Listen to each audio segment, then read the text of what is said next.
Oh, c'est quoi ça? Enlevez-moi ça. Mais pourquoi vous m'avez capturé là? C'est quoi cette captation là? Pour ce quoi là? Mais pourquoi j'ai ça moi? Je me réveille là. Et je me suis réveillé comme ça en plein dans une salle. Je sais même pas si c'est ça ou quoi. Apparemment il y a plein de militaires partout et tout ça. Regardez, je suis réveillé ça. Ouais. Attendez, qu'est-ce qui se passe là? Pourquoi il y a des militaires là avec des armes et tout ça?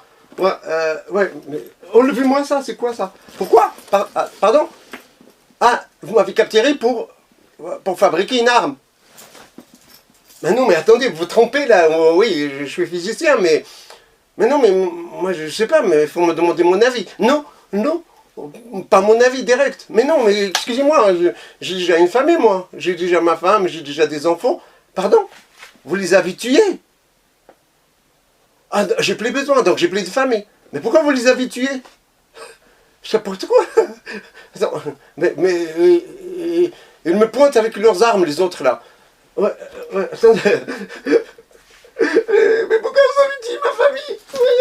Ça, c'est quoi ça? C'est des codes? Mais enlève-moi ça, mais c'est pas vrai ça. Attendez, mais on n'est pas dans un film là. Non, on n'est pas dans un film, c'est réalité. Oui, pardon, pourquoi? Pour fabriquer une arme. Pour tuer des personnes. Ah ouais? Combien? 1, 2? 250 000. Mais c'est une blague ou quoi? Ah, c'est un jeu vidéo? Non, c'est pas un jeu vidéo. Non, non. Non, c'est pas un jeu, c'est vrai. Attends, c'est pas le Picos là, vous voulez pas que je fasse? Ouais, parce que c'est un aussi ça. Non, non, mais attendez, et pourquoi vous avez tué ma famille, tout ça? De toute façon, ah oui, dans le secret total. Oui, mais enlevez-moi ça. Faut que je travaille avec dans un... Ah, c'est secret. Mais vous l'avez dit, donc c'est plus un secret. Fabriquer une arme atomique, nucléaire. Là, je suis obligé de coopérer. Je suis obligé de coopérer.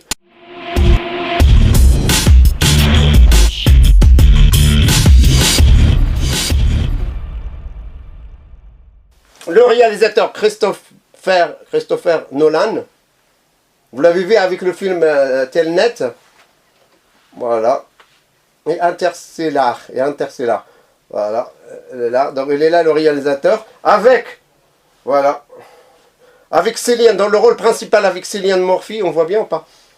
Oui, bouge. Dans le rôle principal Cillian Murphy, voilà, et Matt Damon.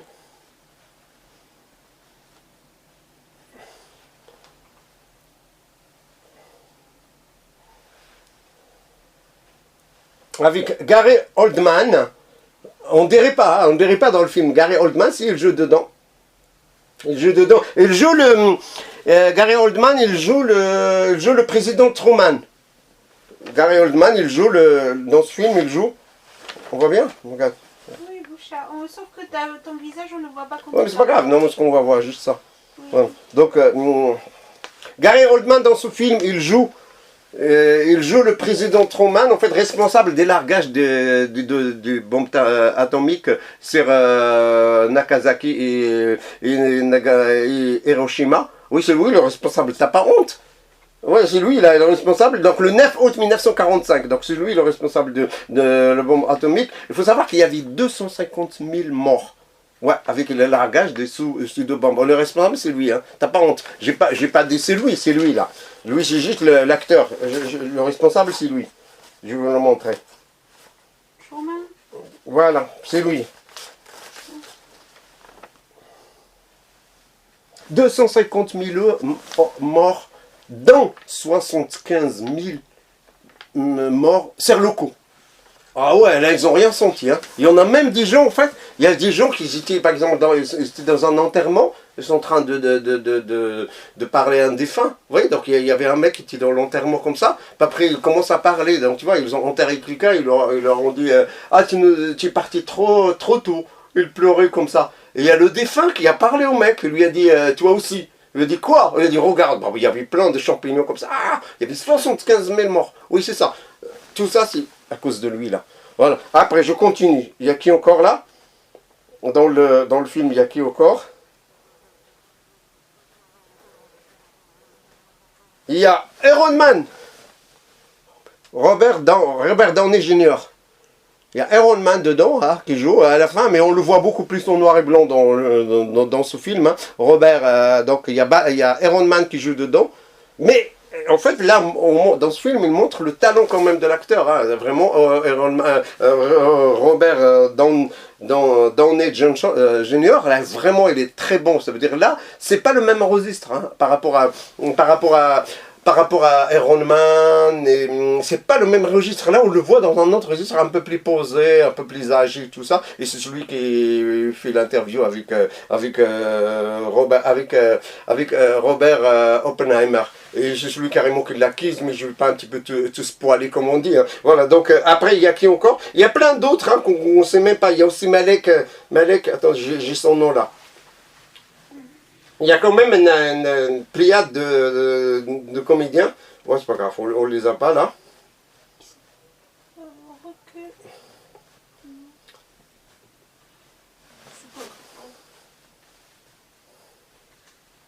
Vous allez les voir après, vous. Voilà, regardez comment il est. Voilà, regardez là. Regardez Iron Man. Regardez, il est inconnaissable. Hein? Iron Man. Iron Man. Il est inconnaissable. Iron Man. Robert Downey Jr. On n'arrive pas à le connaître dans ce film, mais voilà. Voilà. Le responsable des largages de la bombe atomique, les deux bombes atomiques sur Nagasaki et sur Hiroshima. Le rôle principal, Cillian Murphy. Le mec, il joue avec des yeux, en fait. Cillian Murphy, hein, c'est le rôle principal de l'acteur qui joue.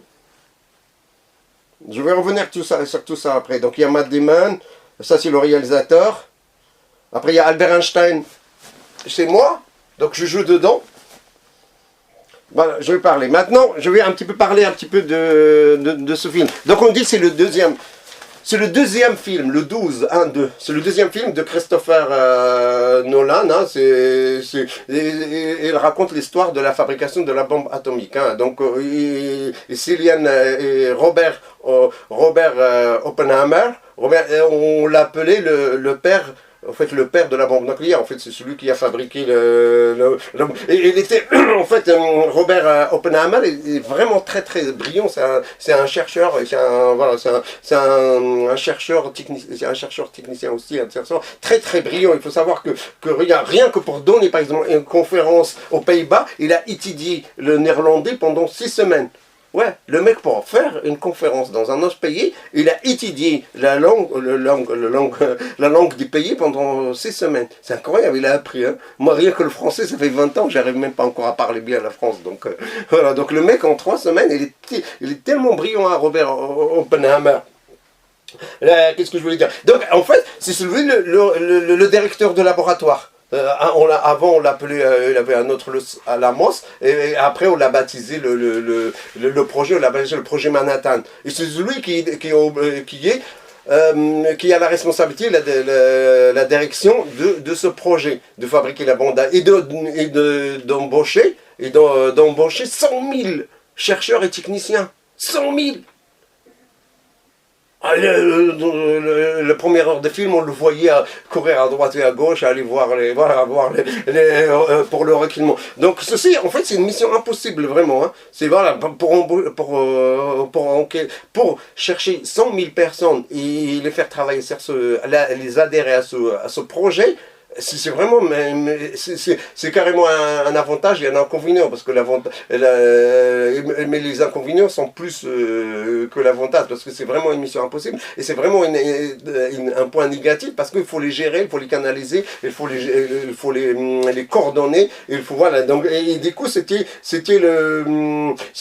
plus dur. Et qu'est-ce que je voulais dire encore? Voilà, donc en fait, 100 000 personnes, il fallait les embaucher, mais je vais revenir après.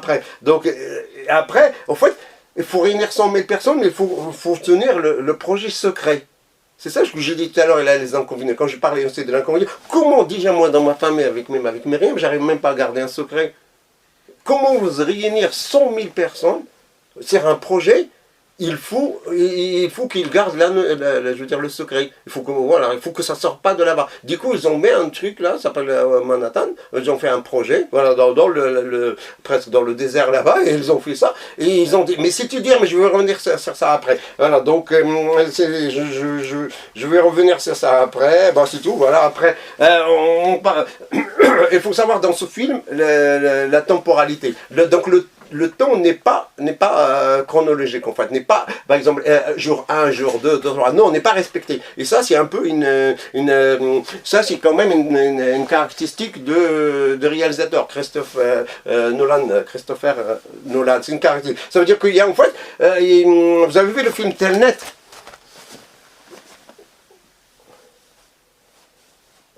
Je parle de temps, hein. J'arrive pas à trouver le film, c'est pas grave, on va le retrouver. Voilà, vous avez vu le film Telnet? Tenet. C'est le même réalisateur, hein. C'est pareil, donc il y a un voyage dans le temps, ça veut dire en fait, on revient dans ce film, le temps n'est pas respecté dans le Oppenheimer, le temps n'est pas respecté. Ça veut dire à un moment, en fait, on le voit gagner la guerre, et dans le plan suivant, on le voit préparer la guerre. Donc là, il y a ce voyage là voilà, donc voilà, dans le futur, comme ça on revient dans le passé, tout ça. Mais c'est pas chronologique. Donc si vous allez voir le film, vous attendez, mais quand même, il y a toujours des indices. Par exemple, à un moment, on attaque le Pologne, à un moment, donc il y a des indices dans le film qui nous montrent que là où on est, pour nous rappeler un petit peu, il est assez intelligent, il est assez très bien fait, qui à un moment, mais on ne sait pas où on est, il te donne des indices dans le film pour dire oui, mais on est là. Mais voilà, mais quand même, il joue avec la temporalité. Deuxième point, il joue aussi avec la couleur. La couleur et le noir et blanc. Donc le noir et blanc, il y a certains passages de films, des scènes de films qui sont en noir et blanc, et certains d'autres, la majorité, ils sont en couleur. Avant de sortir le film, donc Nolan, il a expliqué que la couleur, par exemple, la couleur, c'est la partie subjective du film. Moi, j'ai pas compris. Après, il a dit aussi, ça c'est le point de vue de Nolan, hein, de réalisateur de film, il a dit que la couleur, en fait, pour lui, parce que le film il est en noir et blanc et en couleur, hein, je rappelle, hein, il y a certaines scènes, il dit que la couleur c'est la partie subjective, et le noir et blanc c'est la partie objective. Sauf que tout ça c'est discutable, hein, moi j'ai pas trop compris ce que c'est. Hein. À mon avis, en regardant le film, vous allez me dire un peu dans les commentaires après, est-ce que c'est région ou pas, il faut savoir déjà que le noir et blanc dans ce film, c'est pas un flashback, c'est pas un souvenir.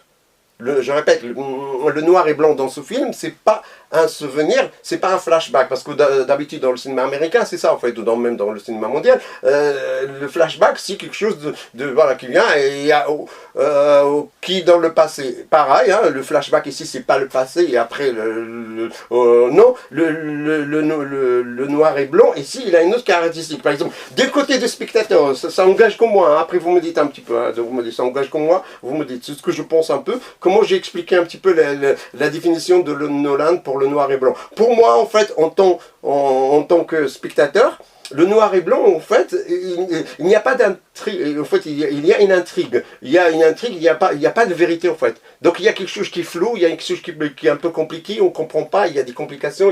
Donc, c'est ça. Après, maintenant, la couleur, c'est la vérité, en fait. C'est juste la réalité sans complication. Donc, et ça a été prouvé dans le film, c'est que parfois, en fait, je répète, donc le noir et blanc, c'est quand il y a quelque chose qui est compliqué, qu'on ne comprend pas, il y a un truc à découvrir, il n'y a pas de réalité, c'est pas une vérité qu'on voit. Donc c'est ça le noir et blanc. Par contre, quand il y a le couleur, on voit que c'est juste des événements normaux qui passent, en fait, il y a une réalité, ça veut dire qu'il n'y a pas de complications, il n'y a pas de mystère. Donc quand c'est le noir et blanc, il n'y a pas de mystère. La preuve, pourquoi j'ai dit ça, et vous allez peut-être me corriger dans les commentaires, c'est qu'en fait, il y a des scènes où il y a Oppenheimer, il y a des scènes où on voyait en noir et blanc, et c'est les mêmes scènes, et il y a un mystère, il y a une non-incompréhension en noir et blanc dans le mystère, mais juste après, la même scène, il continue, mais il est en noir et blanc, il est en couleur, il est plus en noir et blanc. Et là j'ai remarqué, c'est quand la même scène qui devient avec le héros des films, qu'il devient en couleur, on voit qu'il a découvert quelque chose, qu'il n'y a plus de mystère, il n'y a plus de complications. Et voilà, ça c'est pour moi l'explication pourquoi la couleur. Je répète, la couleur c'est plus tout ce qui est mystère, et voilà, et non, le noir et blanc, c'est tout ce qui est mystère, et la couleur, c'est tout ce qui est vérité, tout ce qui on lance la discussion, voilà, on voit que les gens, il n'y a pas d'un truc un petit peu pas clair dans l'histoire. Et la preuve, je répète un peu ce que j'ai dit tout à l'heure, et la preuve, c'est que même les mêmes scènes qui étaient en noir et blanc, ça veut dire que c'était un peu mystère dedans, juste après, dans la suite de cette scène, il devient en couleur. Ah, donc c'est intéressant, ça veut dire qu'en fait quand il vient en couleur, mais par contre quand la couleur est là, on n'a pas trop à travailler la tête. Hein. En fait, le film il est complexe quand même, hein, mais c'est pas une labyrinthe, hein, c'est pas un film, c'est pas comme Tenet. Hein. Tenet, moi je l'ai vu 2 fois pour le comprendre, hein, mais il est facile compréhensible, il est compréhensible facilement. Hein, il faut juste un petit peu être concentré, un petit peu un minimum et tout ça. Mais même le film il donne beaucoup d'éléments à chaque fois. Je rappelle que la deuxième heure, il dure 3 heures quand même, c'est un peu long. Hein. Mais par contre, il y a la dernière heure, elle sauve les 2 premières heures. Mais elle sauve les 2 premières heures. Donc le film il dure 3 heures, et la dernière heure, elle sauve les 2 premières heures. Et je ne vais pas vous dévoiler un petit peu, je vais spoiler comme on dit. Hein. Voilà, je ne vais pas spoiler un petit peu. Voilà. Et après, comme j'ai dit tout à l'heure, on voyait, par exemple, dans le film, on voyait que Oppenheimer on le voyait gagnant la guerre, en train de fêter le truc, juste dans une scène. Et juste la scène après, on le voyait en train de fabriquer la bombe. Vous voyez, donc on le voyait en train de fabriquer. Ça veut dire en fait c'est la temporalité n'est pas respectée en fait. Donc on le voit à la fin et après on revient sur ça. Mais tout ça c'est utile, hein, c'est utile dans le film. C'est pas fait comme ça, voilà, comme ça, fait comme ça arbitrairement. Non, non, il y a une volonté derrière de le faire et tout ça. Maintenant, après, je vais un petit peu parler de ce qui est dans le film. Maintenant, on va faire un petit peu la recette. Et les questions dans ce film, j'en ai déjà parlé, de la mécanique ondulatoire.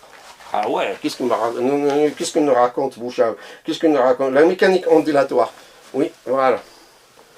Elle est dans cette question de la mécanique ondulatoire. Et de la mémoire d'eau. Il faut savoir que Robert Oppenheimer, il a un ego quand même. Hein. C'est quelqu'un, entre guillemets, prétentieux. Et quelqu'un qui est un petit peu, voilà, il est trop sûr de lui, il est très brillant et tout ça. Et il a même failli, mais je ne vais pas encore spoiler le film, au début il a failli tuer son professeur. Hein. Il a mis une seringue, les poisons dans une pomme. Tu vois, ah ouais, le mec il est capable de ça parce que il lui manquait un petit peu, donc il ne reconnaît pas à sa juste valeur, son professeur. Tu vois, il voulait empoisonner. Et ça c'est une histoire vraie. Il a été repris dans le film. Hein. Oui, le mec il est vraiment, il a un ego.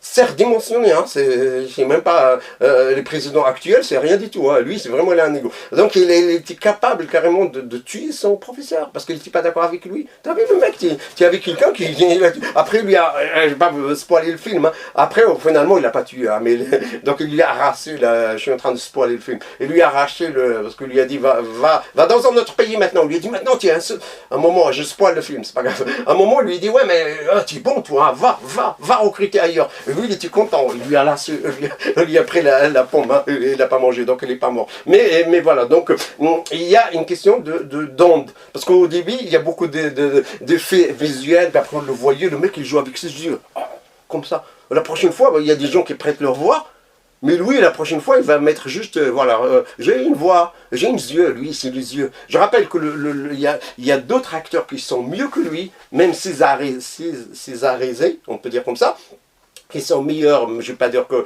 Matt Damon et tout ça, mais il y en a quand même beaucoup plus.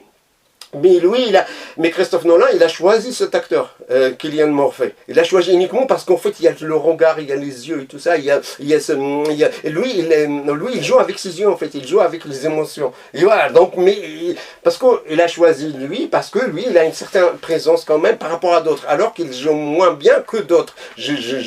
Voilà, il y en a qui sont mieux que lui, mais on a choisi quand même lui pour ça. Et comme j'ai dit, et au début, on le voyait comme ça, on le voyait même au début et à la fin, on le voyait à un moment, on voyait un petit peu les atomes et tout ça. Du coup, je parlais de la mécanique ondulatoire. Hein. Donc, on voyait un petit peu des atomes, on voyait un petit peu, il était un peu préoccupé, comment, voilà, et tout ça. Voilà. Et il y a aussi la scène, de la rencontre à Oppenheimer avec moi. Oui, avec Einstein. Ouais, je l'ai vu Einstein. En fait, bon, j'arrête. Donc, la rencontre de Oppenheimer avec Einstein. Oui, à un moment, il le rencontre comme ça. À côté, il ne l'a pas rencontré dans une bibliothèque, il ne l'a pas rencontré dans un bureau. Regardez l'intelligence et la perfection de Nolan. Il ne l'a pas rencontré. Le réalisateur a choisi la rencontre de Robert Oppenheimer et moi, Einstein, à côté d'une surface d'eau, à côté d'un lac. Pourquoi je parle de... Et tout, cette rencontre nous rappelle la théorie, en fait, la théorie de la relativité d'Einstein, de moi. Voilà, c'est pas important. Et après cette rencontre, il était mécontent. Ah ouais, il n'a pas aimé, hein. Il était comme ça, il était triste et tout ça. Et je ne vais pas vous spoiler parce que sinon je vais donner la fin, c'est pas bien. Allez voir pourquoi. Et on explique pourquoi Einstein, il était pas content. Parce que lui a dit un truc, moi on n'a pas vu. Voilà, je suis en train de spoiler un petit minimum là. Et voilà, donc il lui a dit un truc, et Einstein il était comme ça. Il n'était pas triste, c'est pas ce que lui a dit. Pour voir ce qu'il a dit, allez voir le film. Et voilà, donc, et toute cette rencontre à côté de l'eau, ça nous rappelle la mémoire de l'eau, la physique quantique et la mécanique ondulatoire. Donc, je ne veux pas entrer dans le détail, il y a beaucoup de... on a parlé de ça dans d'autres vidéos. Par contre, voilà, donc c'est tout ce que je voulais dire, on s'arrête là. Après, deuxième point, il est aussi question, dans ce film, il est aussi question de l'équilibre de la terreur. Voilà, il est aussi de l'équilibre de la terreur. Voilà, je vais le noter. Dans ce film, on parle aussi de l'équilibre de la terreur. On voit bien, Myriam? Regarde, on voit bien? Oui, bouche, on voit bien. Voilà. Dans ce film, il est question de l'équilibre de la terreur. Donc, ce qu'on appelle en anglais, j'arrive pas à trouver l'anglais. Voilà. Ah, faut que je la... C'est pas grave, je vais la retrouver, t'inquiète. Boucha, il y a une bonne nouvelle. Il y a quelqu'un qui a compris ici et il t'écrit des commentaires sur les couleurs. Voilà, Mutual. Ah oui, c'est bien ça. Mutual Assured Distraction. Ah, voilà, je vais la retrouver là. Mutual Assured. Ah ben c'est bien, écoutez, vous m'ajoutez ça, on verra ça dans les couleurs. Voilà. C'est bien, comme ça tu sauras. Voilà, l'équilibre. Je vais la retrouver là. Voilà. Voilà. Donc, l'équilibre de la terreur, dans ce film, et les questions d'équilibre de la terreur. En anglais, on appelle ça... Vas-y, prononce-le, Myriam. Je sais pas, Boucha, c'est compliqué. Mutualité Assured Distraction. En fait, pour parler anglais, il faut juste mettre il faut mettre des spaghettis dans la bouche et parler. C'est comme ça, voilà. Donc, l'équilibre de la terreur, en anglais, on appelle ça mutualité Assured Distraction. Donc on parle de ça dans ce film. On parle de ça. En français, ça s'appelle la distraction mutuelle assurée. DMA. En anglais, c'est MAD. Et en français, c'est la distraction mutuelle assurée. Et ça veut dire quoi? Ça veut dire ça, regardez. Ça veut dire en fait, toi tu as l'arme nucléaire et moi j'ai l'arme nucléaire. Donc si tu me bombardes, je t'embarde. Ça veut dire autrement dit, comme par exemple quand on parle maintenant d'Israël avec d'autres pays, par exemple avec l'Iran et tout ça. Donc voilà, pourquoi personne ne veut attaquer Israël ou l'Iran et tout ça? Parce que l'Iran, en fait, si tu utilises la bombe nucléaire, c'est que tu creuses ta propre tombe en fait. Oui, parce que en fait, c'est le représailles. C'est pourquoi j'ai parlé de le mutuel, l'équilibre de la terreur. Donc si tu m'attaques, moi je t'attaque. Hein. Je ne vais pas, tu vas me tuer, moi je regarde. Après, voilà, je vais essayer de trouver l'image. Voilà, c'est ça en fait. C'est ça l'équilibre de la terreur. Donc tu as la bombe, j'ai la bombe. Bah tu me tues, bah tu me langues une, moi je te langue une. Voilà, tu me tues, moi je te tue. Voilà, donc ça s'appelle un équilibre. Voilà, c'est un peu idiot de parler de ça. Pourquoi? Parce que, je vais expliquer. En fait, c'est une doctrine, je donne la définition, c'est une doctrine de stratégie militaire, c'est la dissuasion nucléaire. Voilà, donc c'est une course dangereuse, c'est une course dangereuse à l'armement. Voilà, c'est la dissuasion réciproque entre deux superpuissances. Ceci n'est pas logique au fait. Parce qu'à un moment, on appelle... Je vais revenir sur les 100 000 personnes que j'ai parlé tout à l'heure, les techniciens et les chercheurs qu'on les avait. Je vais revenir sur ça tout à l'heure, hein, je vais en parler. Donc en fait, c'est illogique, puisque en fait... Mais par contre, il a changé beaucoup beaucoup disent que c'est un peu débile tout ça. Mais non, mais parce que si tu vois dans l'histoire, quand même, il a sauvé le cours de l'histoire. Parce que regardez la guerre dans les années 50, la guerre entre les États-Unis et la Corée. La guerre entre les États-Unis et la Corée. En fait, les États-Unis voulaient utiliser la bombe nucléaire sur la Corée. Mais il a dit, oh non, je ne vais pas le faire, parce que l'URSS, maintenant ça ne s'appelle plus l'URSS, parce que la Russie, l'URSS à l'époque, parce que les États-Unis, ils ont vu que la l'URSS a l'arme nucléaire. Donc si moi je largue l'arme atomique sur la Corée, bah il y a l'URSS qui va aussi m'envoyer une. Et voilà, donc là, en fait, comme j'ai dit tout à l'heure, donc je creuse mon propre tombe. Donc c'est ça ce qu'on appelle la dissuasion nucléaire. Mais par contre, ça a sauvé. Ça a sauvé quand même, donc je dis tout à l'heure que c'est débile, c'est illogique. Non, c'est logique, parce que ça a sauvé quand même l'histoire. Parce qu'à un moment de l'histoire, dans les années 50, les États-Unis n'ont pas largué la bombe sur la Corée. Parce qu'ils ont peur, ils se disent, ouais, mais les autres, ils ont, oui, voilà, donc c'est à armes égales. Et voilà. Après, ben, je m'arrête là. Après, le film, il ressemble un petit peu, parce que moi, vous me dites un peu ce que vous... Le film, il ressemble à Imitation Game. Vous savez, hein, les génies, là, on trouve un génie, au fait, et on leur donne une opération. On trouve un génie, on leur donne une opération. Je suis en train de chercher le film, là. Voilà, ça ressemble à ça, le film, hein. Imitation Game. C'est toujours un peu la même histoire, hein. C'est un génie, en fait, il y a un génie victime de la chasse aux sorcières. Donc, c'est un film britannique, en fait, ça ressemble à ça, le film, hein. Donc, vous pouvez aller le voir. En fait, le mec, c'est un mathématicien. Ouais, voilà, le mec, c'est un brillant mathématicien, cryptologue. Il est chargé par le gouvernement britannique de percer le secret d'une machine allemande réputée inviolable. Je répète, le mec là, et on revient à Oppenheimer après. Le mec, en fait, c'est un mathématicien très doué aussi. Donc, il est chargé par le gouvernement britannique de percer le secret d'une machine allemande répétée inviolable. Voilà, donc on l'a chargé. Et idem pour Oppenheimer. Bah, il est brillant tout ça, mais lui, au lieu de découvrir, de décrypter des secrets, voilà, il veut fabriquer, c'est un peu ça. Et le film aussi, il ressemble à ça aussi. Il ressemble à JFK. Le film. Il faut dire aussi qu'il y a 90% quand même, c'est des dialogues hein, dans ce film. Hein. Ça parle beaucoup, hein, ça parle beaucoup. Mais c'est pas n'est pas intéressant, non intéressant. C'est très intéressant, mais ça parle beaucoup quand même, à 80%. Il n'y a pas de violence, c'est vrai. Il n'y a pas de violence, même Robert, on montre pas, il n'y a pas de violence, mais même ce qui est mieux encore, j'ai trouvé ça excellent chez Christopher Nolan, c'est que, en fait, il n'a pas montré le largage des deux bombes, en fait. On les voit un petit peu juste, on voyait un moment Robert, je spoil un petit peu, on voyait un peu Robert Oppenheimer, il arrive comme ça, on lui montre les corps calcinés, tu vois, et lui il tourne le doigt à un moment en fait, mais on ne le voyait pas, ça veut dire en fait lui il a juste appris que Rothman, là, Robert Rothman, le président des États-Unis, c'est celui qui a envoyé ça. Il a appris après, en fait. Il a appris ça après. Mais Truman, voilà. Truman, donc il a appris qu'il a... Mais lui il n'était pas d'accord. Et je vais revenir sur ça après. Et le film, ça ressemble à ça. Hein. Ça ressemble à le même film. Hein. Voilà. Après, qu'est-ce que je voulais dire encore? Ben, on continue. Hein. Voilà, et les questions, ça je l'ai dit. Ça, je l'ai dit. Voilà. Ben, maintenant, on va faire... Ah, ben, la dernière partie, on va faire un peu de la critique. Hein. La critique. Troisième partie, c'est la critique. Le film, en fait, ça me regarde que moi. Ça regarde que moi. Vous pouvez me répondre dans les commentaires. Hein, vous me dites, hein, tout ça, tout ce que je dis, ça regarde que moi. En fait, je trouve que, quand même que dans le film, il y a la musique des fonds, ça gêne un peu.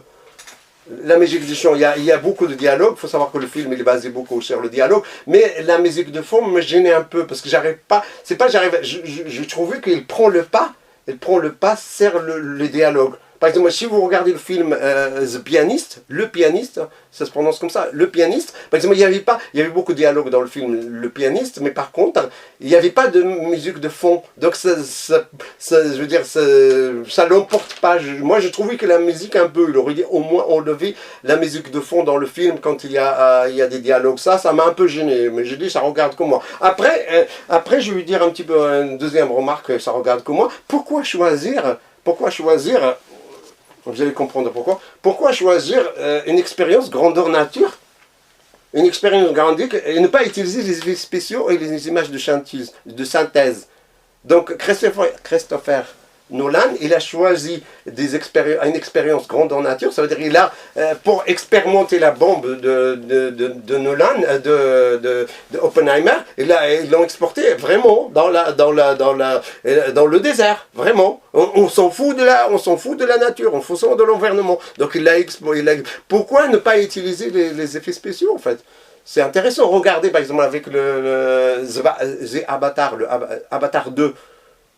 On a compris, si les effets spéciaux sont bien faits, on n'a pas besoin de faire des trucs vraiment réels. Et ça, vraiment, pour moi, c'est une petite critique. Il aurait dit plutôt utiliser des effets spéciaux plutôt que Et ça, c'est une spécialité de Christopher Nolan. Hein. Regardez ce qu'il a fait. Dans un film qui s'appelle Interstellar, et je vous conseille de le voir, dans un film, voilà, en fait, il a planté 500 hectares de maïs. Je répète, j'arrive pas à trouver le film. Voilà, voilà, Interstellar, il est où? Je l'ai trouvé. Voilà. 500 hectares, c'est beaucoup. Voilà, attends, ouais, je vais le trouver là. Que pour le film? Voilà, c'est ça. Allez voir le film, regardez. Il a fait ce film aussi. C'est sa spécialité, hein. On le voit bien ou pas, regarde, Myriam? Oui, on le voit. En fait, il est magnifique ce film, Interstellar. Moi, je pense, à mon avis, ce film, il est mieux que Oppenheimer. En fait, et regardez, là, il y a des maïs derrière, là. Il y a des champs de maïs. Il a 500 hectares de maïs, uniquement pour l'objet du film. Il a planté, mais il les a vendés après, il a vendu la récolte après. Donc c'est un producteur de maïs, hein, Christopher Nolan. Voilà, donc c'est sa spécialité, on ne peut pas lui reprocher ça. Hein. Donc moi, je sais pas, c'est son kiff à lui. Voilà, donc le film aussi, il a planté. Voilà, c'est son kiff à lui, à la limite, qu'est-ce qu'on peut faire? Voilà, donc je rien, mais sauf que moi, je sais pas. J'aurais aimé, par exemple, si on est aux États-Unis quand même, hein, il y a des effets spéciaux et tout ça, tu peux en faire. Hein, il faut dire peut-être que parce qu'il y avait non, mais ça commençait après, hein, je me trompe peut-être, parce qu'il y a la grève des scénaristes et des effets spéciaux. Il a fait juste, c'est juste, il y a même pas un mois que les maisons de production des effets spéciaux qu'ils ont fait grève. Donc à l'époque de la production de ce film, les maisons des effets spéciaux, les sociétés des effets spéciaux, elles n'étaient pas en grève. Hein. Il aurait dit, mais par contre, écoutez, ça me regarde que moi. Après, une dernière critique, je m'arrête là pour ce film, c'est que mettez-vous à la place des Japonais en fait. Mettez-vous à la place des Japonais. Il faut savoir que ce qu'il faut savoir, c'est que ce que Oppenheimer ignorait au moment des largages des bombes, c'était que les Japonais cherchaient la paix. Oui, c'est vrai en fait.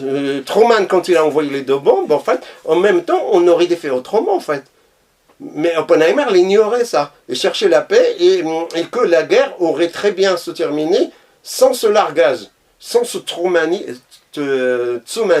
On avait peut-être besoin de traumatiser les autres peuples. Comme ça, ils ont peur des États-Unis, je pense.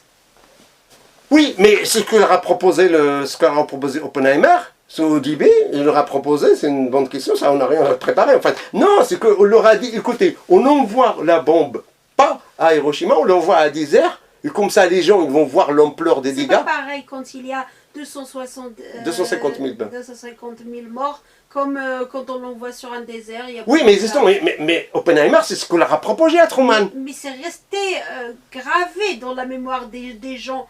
Tout le monde a peur des États-Unis. Oui, mais moi je dis ce qu'il a dit. Donc il leur a proposé ce projet. Il leur a dit, écoutez, envoyez-la sur un endroit où il n'y a pas de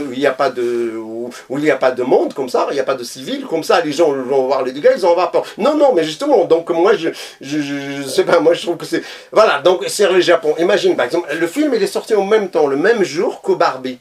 Donc il faut peut-être voir le Barbie avant de voir, si vous voulez voir les 2 films en même temps, allez voir le Barbie, mais mon propre moi, ça n'existe pas ça. En fait, au fond de moi, voilà, donc ne pas aller voir le film comme Barbie, parce que... Mais ils ont sorti quand même, sauf que le film Barbie, il a atteint 1 milliard quand même. Hein, voilà. Donc là, comme j'ai dit dans une ancienne vidéo, allez la voir, en fait, la connerie, hein, je sais pas si... Voilà. Donc la débilité devient mondiale. Donc, et on n'a que les films qu'on mérite, et on n'a que les présidents qu'on mérite, et on n'a que les dirigeants qu'on mérite, et donc on a le film qu'on mérite. Puisqu'on va voir ces films, Barbie, bah parce qu'on les mérite bien. Pourquoi il arrivait à... Voilà, donc ils ont bien fait. C'est comme le McDo en fait, il a utilisé, comme la politique de McDo. Et même moi je le fais dans mes spectacles.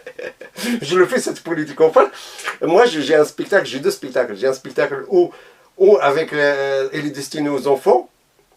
Il y a un spectacle destiné aux adultes. Avec les adultes, je raconte plus de blagues et tout ça, mais il y a plus d'interactivité. Les tours tout ça. ne sont pas les mêmes. Les tours ne sont pas les mêmes. Par contre, moi, le spectacle avec les enfants, en fait, j'ai choisi un titre bidon.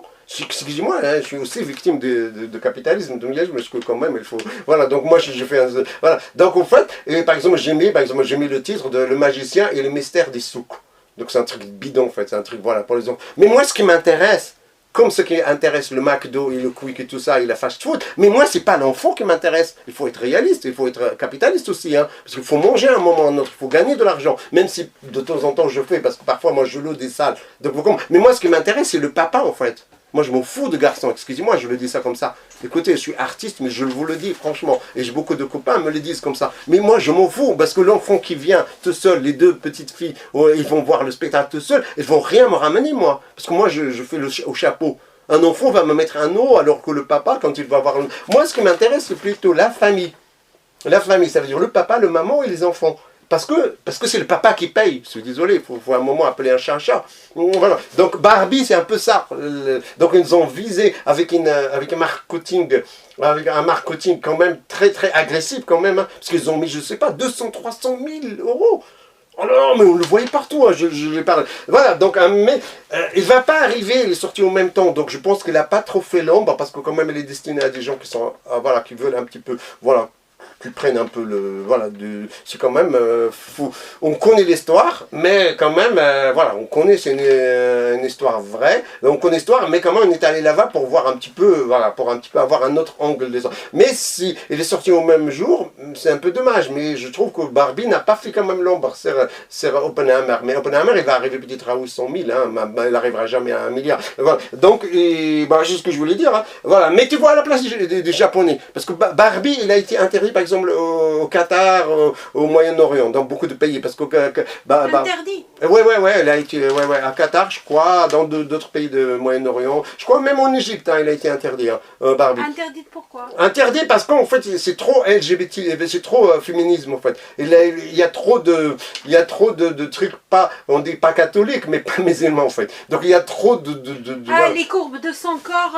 ouais, bah là, il y a ça aussi, puis après un moment, en fait, tu peux, par exemple, être un beau homme, habillé, par exemple, tu peux faire LGBT, parce qu'on le voit dans le film, à un moment, tu peux être LGBT, tu peux être bien maquillé, et tu seras aussi beau qu'une femme.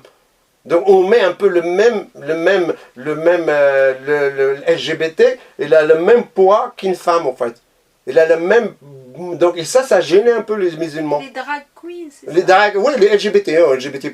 Donc en fait, et ça gênait dans le film, donc il a été interdit. Par contre, le film, il n'est pas interdit dans le film Oppenheimer, il n'est pas interdit dans d'autres... Voilà, maintenant, est-ce qu'on va l'interdire? Pourquoi j'ai dit ça? C'est pas bête, hein, ce que je dis. Hein, pourquoi ne pas l'interdire aussi au Japon? Parce que le film, quand même, il est contre les Japonais, quand même. Parce qu'imagine, ils vont pas, ouais, un Japonais qui va sortir, mais quand même, le film, il vous parle de vous. Hein. De toute façon, les Arabes, hein, les musulmans, on a une autre dose. Hein. Moi, je le dis. Hein. Parce que les films américains, maintenant, un réalisateur, quand il veut parler de... Quand il veut faire un film, le méchant, il faut que ce soit un arabe. Allez, prenez-moi un arabe, prenez-moi un Boucha et mettez-le comme terroriste. Voilà, on va le tuer à la fin, c'est bien. Mais en fait, voilà, c'est un peu ça, on n'arrête pas de nous taper dessus. Depuis, voilà, les films américains, c'est toujours comme ça. Vous regardez, et le méchant, c'est toujours un noir ou un arabe. Ou un chinois, maintenant c'est un peu chinois. De temps en temps, c'est un russe. Mais il y a toujours toujours avec une barbe.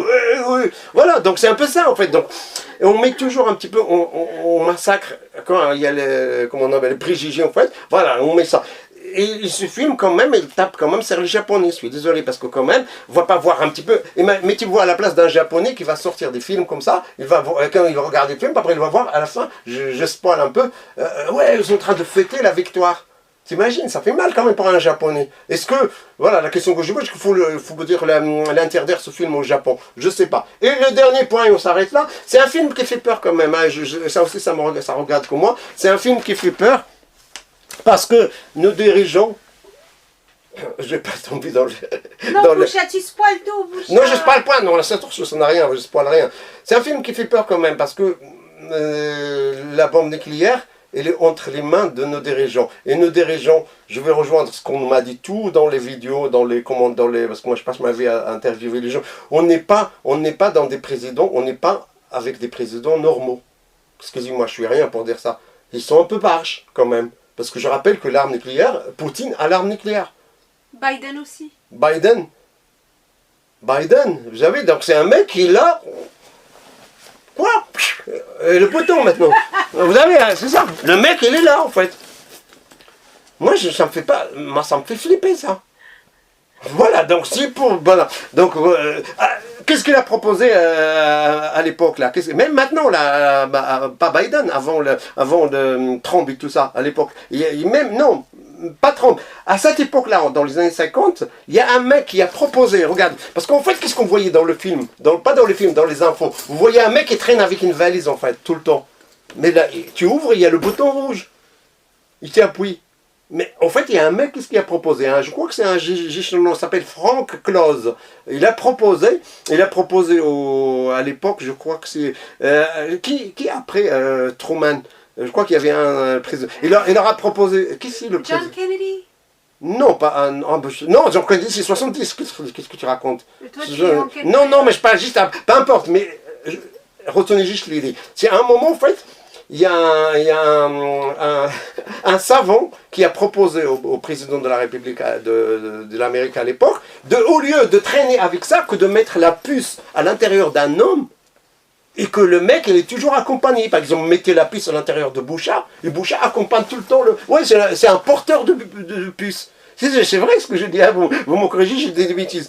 Au lieu de traîner ça, donc vous mettez la puce d'un homme, comme ça, si on a besoin d'activer l'arme nucléaire, on est obligé de prendre un couteau et de tuer le mec et de prendre le truc. Ça veut dire, en fait, de mettre, et là je ne vais pas spoiler un peu le film, mais en fait, parce que de prendre cette décision de tuer beaucoup de gens, ça veut dire, en fait, à un moment, il y a ce combat, il y a cette contradiction, on le voyait beaucoup dans le film. À un moment, ça veut dire que tu seras obligé au moins de tuer le premier. De tuer le premier, vous voyez, donc à la limite, tu vois, il y a déjà un frein, déjà. Ben, le président, il a dit non, mais ça va pas. Mais moi, je suis d'accord, hein, pour qu'on mette une puce qui ouvre ça, qui ouvre à l'intérieur du cœur de quelqu'un. T'as pitié pour un seul homme et pas pour 200 000 personnes. Comme ça, moi, si tu as envie d'activer l'alarme nucléaire, bah tu tues le mec déjà, qui est avec toi. Bon, amenez-moi Bouchard. S'il te plaît, non. Non, mais viens, bisous, Bouchard, t'es mignon. Allez, descends. Quoi, tu vas faire quoi, là? Non, descends, allez. Elles vont te dire, allez, donnez-nous un petit coup. Ah non, pas de coup, non. Tu es déjà Bouchard pour lui prendre. Voilà, mais ils ont refusé. Et je finis avec ça, donc moi, ça m'inquiète un peu, cette histoire. Et maintenant, il y a ce qu'on appelle les bombes balsamiques, je ne sais pas comment on appelle ça. Vous savez, les armes, parce qu'à l'époque, en fait, qu'est-ce que c'était comme ça?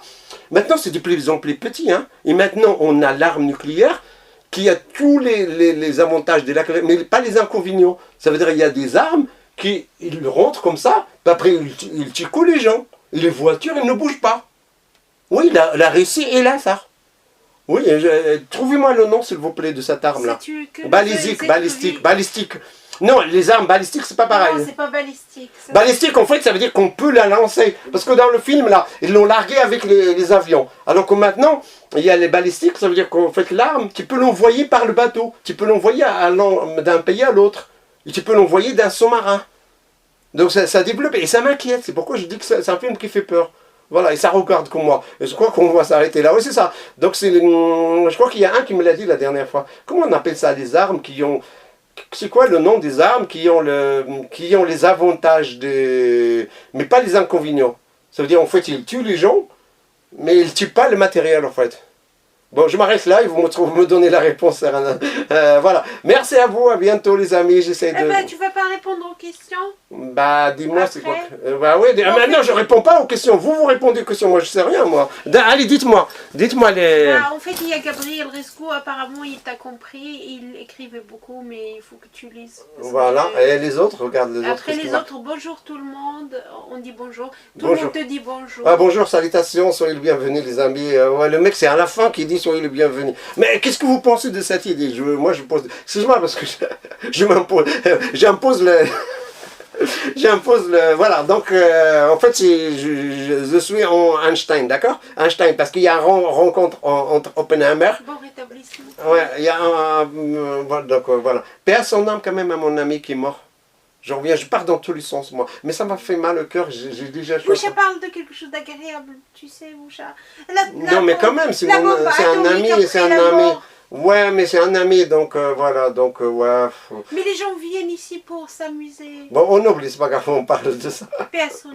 Ouais, tu vois, du coup, j'ai oublié ce que je voulais dire.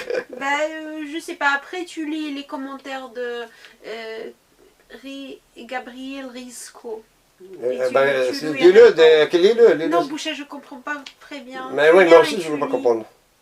Non, Boucher, c'est con. Qu'est-ce que vous pensez? Moi, je vous impose, j'ai trouvé pas avec l'âge. Qu'est-ce que vous pensez de ce système-là? Ça veut dire, en fait, de ne pas traîner avec la bombe comme ça. De ne pas traîner avec... Ça veut dire qu'est-ce que vous pensez de l'opération qui complique voilà, l'activation de la bombe nucléaire. Qu'est-ce que vous pensez? Moi, je suis pour, hein, bon, je sais pas après. Oui, moi aussi, je suis ouais, pour. Voilà, qu'est-ce que vous pensez? Bah, il faut au moins tuer le premier, comme ça, on est sûr de... Il y a une opération qui s'est faite dans les années 50, il y a une opération qui s'est faite dans les années 50, en fait, il y a un auteur japonais, je crois, ou chinois, il a fait 2 rails comme ça, 2 trains comme ça, il a mis 5 personnes ici, il a attaché 5 personnes sur la rail là, il a attaché une personne là. Et après, tu as un train. Et tu vas décider quoi? Mais il faut que le train passe, hein. Tu ne vas pas me dire que je passe pas. Donc, est-ce que le train passe pour tuer une personne ou pour tuer 5 personnes?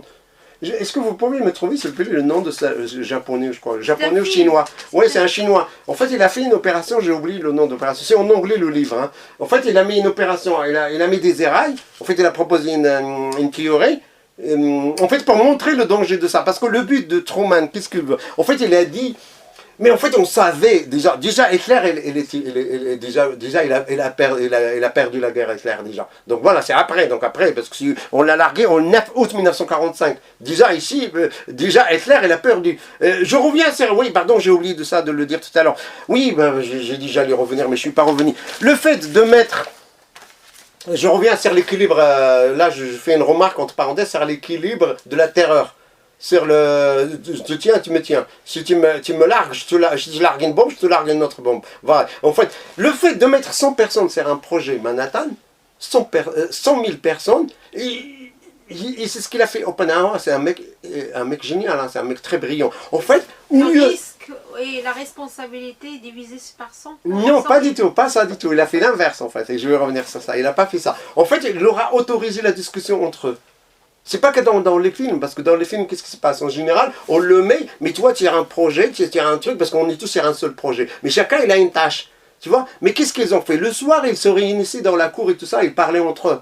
Je spoil un peu le film. Voilà, donc ils parlaient entre eux. Ça veut dire, Oppenheimer, qu'est-ce qu'il a dit? Il a autorisé la discussion entre les 100 000 personnes. Et pour que le secret ne sorte pas de Manhattan, qu'est-ce qu'il a fait? Il a ramené leur famille là-bas. Il a carrément une ville dans une ville, un village. Il a ramené. Ça veut dire, voilà, il faut que ça... Mais c'est dur à gérer ça. Imagine. Voilà, pourquoi je dis ça? C'est dur à gérer ça, c'est dur de garder un secret entre 100 000 personnes, entre techniciens, chercheurs, savants, mathématiciens, leur famille. Chacun, il a des enfants. Voilà. Le mec, il est fatigué le soir. Il rentre, il dit, ma chérie, tu es où là?